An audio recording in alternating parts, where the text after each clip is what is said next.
Hello everyone. I hope you're all having a wonderful day. Today, we're diving into an emotional story about Diep, Huyen, and the sudden return of Diep's ex-wife. An event that shook the peace they worked so hard to build. From the painful confrontation in the yard, to the silent tears at night, to the heartbreaking moment when Diep spent the entire night outside in the cold. This episode reveals how love can break and how it can heal. If you enjoy this video, don't forget to subscribe so you won't miss any upcoming stories. That night, after Maya finally fell asleep, Huyen closed the bedroom door and broke down alone in the dark. Meanwhile, Diep sat outside on the patio the entire night. He didn't sleep. He didn't go inside. He just sat there, letting the cold eat at him, letting the silence punish him. It was as if he wanted her to misunderstand him, wanted her to think the worst, wanted to destroy himself before she could walk away. It became a long, painful night.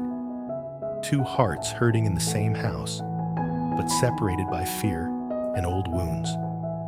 And both of them wondered the same question. Is the peace we've built strong enough to survive this storm? My friends, that night was only the beginning. Because the next morning, as the first rays of sunlight touched Diep's shoulders, Huyen stepped out of the room, her eyes swollen, her breath shaky. And what happened next is a scene that can make anyone's throat tighten. Stay with me until the end of today's episode, because after a night full of tears, their love is about to change direction entirely. Don't blink. Let's start. The moment Tieu said, "He was my husband," the air in the courtyard froze. Huyen stood still holding Maya's tiny hand. But inside, her heart dropped as though someone had plunged it into icy water. She didn't feel jealous. She didn't feel offended. What washed over her was pure fear. The fear that everything she had fought for, everything Maya had slowly learned to trust, the fragile piece of their small home, could be shattered by someone who decided to show up after years of silence.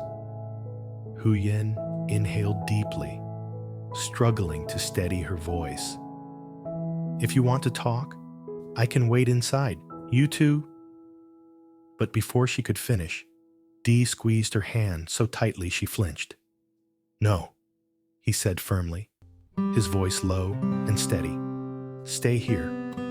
I'm not letting anyone make you feel afraid, and I don't want you to misunderstand any of this." For the first time, Huyen saw something sharp in his eyes. Not anger, but fear. Fear of losing her. Fear that she might slip away like mist if he didn't hold on. Diep turned to Tieu, and the words he spoke seemed to have been kept inside him for years. "Tieu, 3 years ago, you left. No goodbye, no signature, nothing. I looked for you, not to bring you back, but to close what was unfinished. You disappeared, completely." Tieu bit her lip. Her eyes flickered, rapid and shaky, as if she were trying to hide emotions that kept pushing to the surface. For a split second, just a heartbeat, Huyen saw something painfully human in her expression. She wasn't the cold, destructive woman everyone described. There was something tired in her eyes, something crushed beneath years of silence.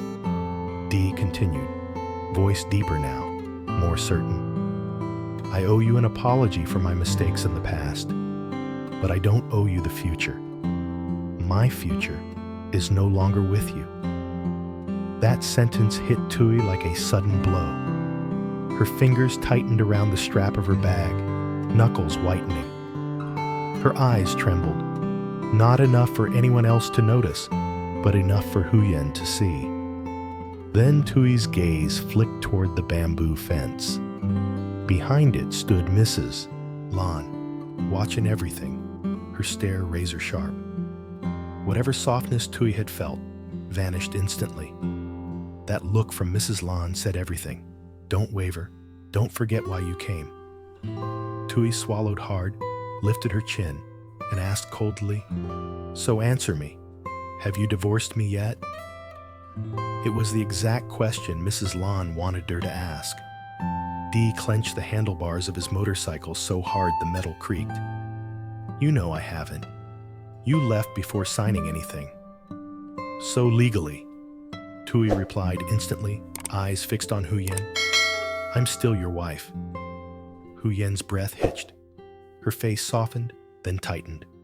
Before she could react, Dee snapped, "Tieu, don't twist this." Tieu laughed bitterly, but the pain behind that laugh was unmistakable. "I'm not twisting anything. It's the truth. What we had, legally, still exists." The statement dropped into the courtyard like a small explosion. Maya looked up, confused. Huyen pulled her daughter close, stood up, and instead of stepping back, she moved forward. She stood right beside Dee, their shoulders touching. "Sister Tieu," Huyen said softly, "I respect your past with him. If there's something left to resolve, I'll be here. I'm not afraid."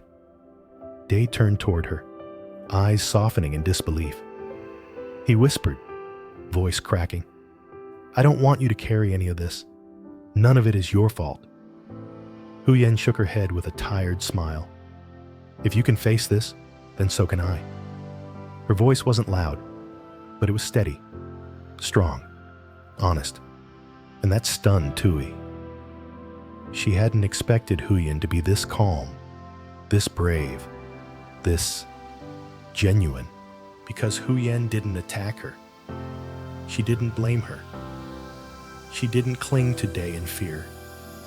She simply stood there, a woman who chose love without trembling.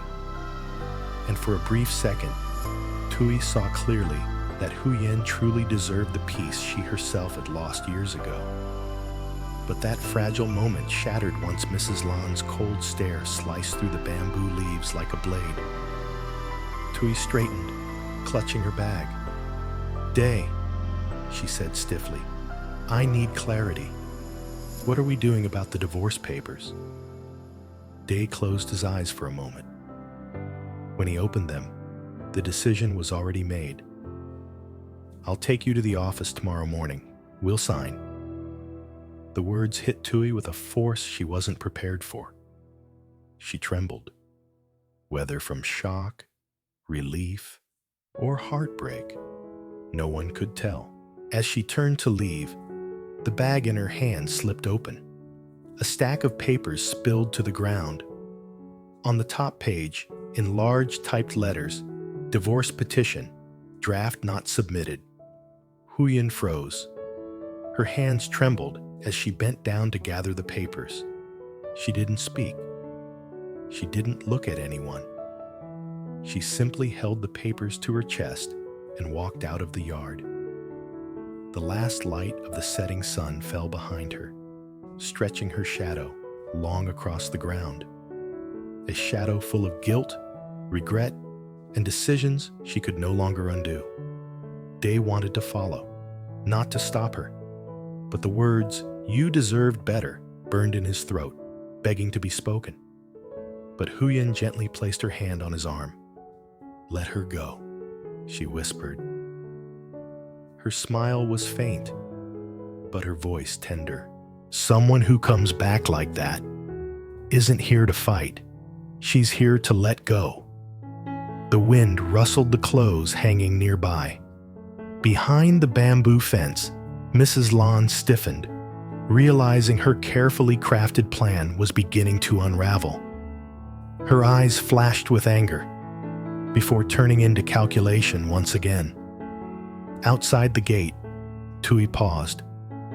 The wind hid the tears slipping down her cheek.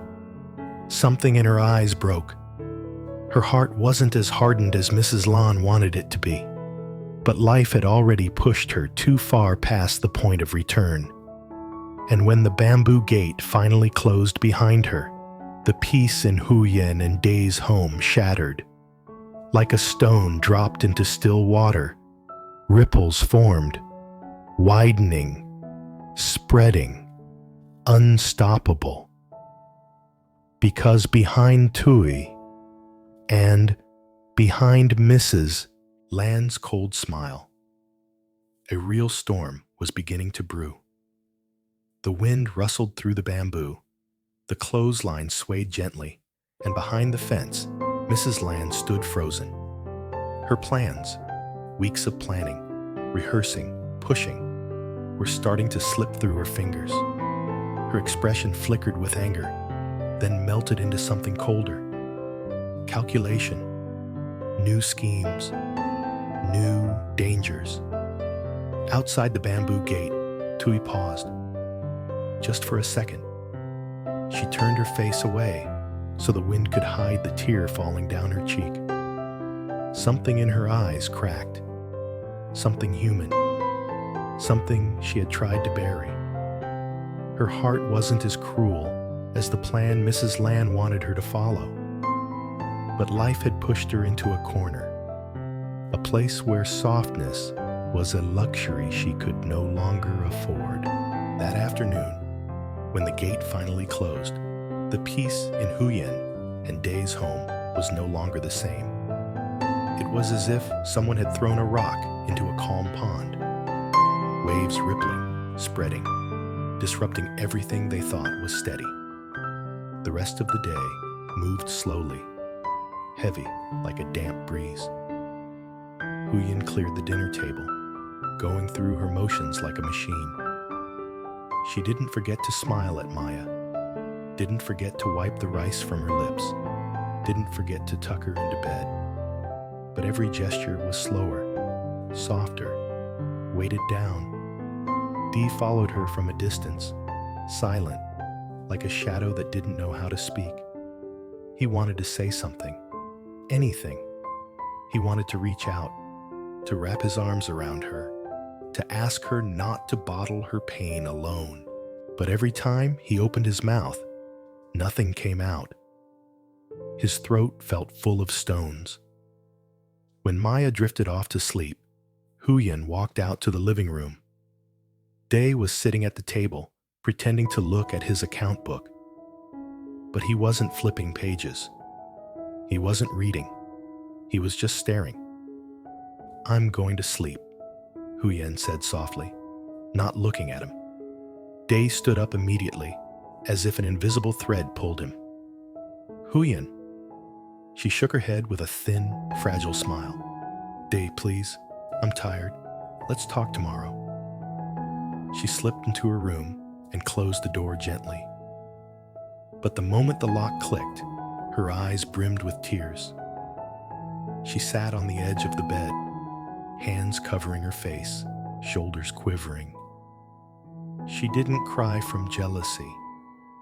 She didn't cry from fear that he would leave. She cried because memories she had buried came rushing back. Memories of being betrayed, humiliated, forced to endure in silence. Memories she had fought so hard to forget. And now she was terrified. Terrified that the past might return through another door. Her sobs were small, almost silent. They blended into the darkness like the faintest raindrops. But if anyone had been close, they would have seen her shoulders trembling slowly, like waves hitting the shore again and again, refusing to stop. Outside, after a few minutes, Dee quietly stepped out of the house. He stood there for a moment, unsure where to go, unsure what to do. His heart was heavy, tangled, aching. He couldn't enter her room. He couldn't sit beside her. He couldn't bring himself to knock. He just needed air, needed to think, needed to ask himself, what should I do so she won't break? The night was still. Moonlight slipped through the bamboo leaves, casting pale gold shadows across the ground. The wind rustled through the banana trees. The smell of earth, faint and cold after the evening dew, filled the air. Dee sat down on the porch step, staring at the dark courtyard. Dried mud clung stubbornly to the wheels of his motorbike, remnants of the chaos from earlier that day. He pressed his palms to his eyes, elbows on his knees, letting out a long, shaky breath. And then, in a voice so soft, the wind almost swallowed it, he murmured, "Forgive me, Huyen, for making you suffer because of my past." The only answer was the quiet rustle of bamboo. Time passed. Minutes stretched into an hour. Dew gathered on his eyelashes, his hair, his shirt. The night grew colder. The fog thickened around him. And still, he didn't move. On any other night, Huyen would have appeared beside him with a sweater or a cup of warm ginger tea. She would have nudged him lightly, teasing him about catching a cold. But tonight, she was crying in the room, unaware that he too was breaking apart. Eventually, he hugged his knees, curling into himself like a child trying to disappear. The strong, capable man everyone saw was gone. What sat on that porch was someone hurting, blaming himself, terrified of losing the woman he loved. Hours passed. In the bedroom, Huyen shifted on the bed, wiping her tears. She lay there, listening, waiting for footsteps, hoping he would come inside, even if just for a moment. But the house was quiet, too quiet. She sat up abruptly. Something in her heart pulled tight. She stood, walked to the door, and slowly opened it. What she saw made her breath catch. Day was still sitting outside, huddled, shivering, his clothes damp with dew, his hair dripping, his fingers numb. He didn't even notice the door open. He looked lost, like someone wandering through a night without light or direction. Huyen covered her mouth to muffle a sob. Her chest tightened painfully. She had thought he didn't care, that he was cold, that he was letting her drown in her own hurt. But now, she understood. He was hurting even more. She closed the door gently and leaned against the wall, tears slipping down her cheeks. Not for herself this time, but for him. At dawn, the rooster crowed in the distance. The yard was covered in a thin mist, soft as a veil. And Day, he hadn't moved. His eyes were red, his lips dry, his hands stiff from the cold. Huyen opened the door, stepping outside wearing a thin sweater. Her hair was messy, her eyes swollen, but her voice, soft, softer than morning light. "Dee," she whispered, "come inside, please." He lifted his head sharply, startled, as if he'd been caught. He stood up quickly. "I'm sorry. I didn't want you to worry. I didn't know what to do." She knelt beside him and took his cold hand gently. "You're freezing. Don't sit out here alone." He looked at their hands, then at her. His voice trembled, not from the cold, but from fear. "I was scared you were angry, that you'd think I was hiding something, that you'd leave." Huyen held his gaze. Her voice was quiet but clear. "Yes, it hurt. Yes, I cried. Yes, I was scared, because your past, it's still unfinished." Dee closed his eyes slowly. "But," she added, barely above a whisper, "I never thought about leaving, not even once." His eyes opened, glistening with relief, like someone had pulled him from deep water just before he drowned. Huyen placed a hand gently over his heart. "Let's go inside. Seeing you like this hurts." And when he lowered his head, she wrapped her arms around him. A warm, fragile embrace, gathering the whole night he had spent outside, cold and alone, trying not to fall apart. The morning wind swept quietly across the roof. The early light spilled over their shoulders, the same patio that had witnessed their storm the day before, now softened, warmed by the steady beat of two hearts finding each other again. The day began, a new beginning, after the hardest night of their love. In this story, Diep finds himself caught between responsibility and emotion when his wife unexpectedly approaches Huyen. What begins as a tense encounter quickly reveals deeper layers of misunderstanding, hidden intentions, and unspoken fears. As Huyen tries to stay calm, she realizes that Diep's wife isn't just looking for answers. She's searching for confirmation of something she has suspected for a long time.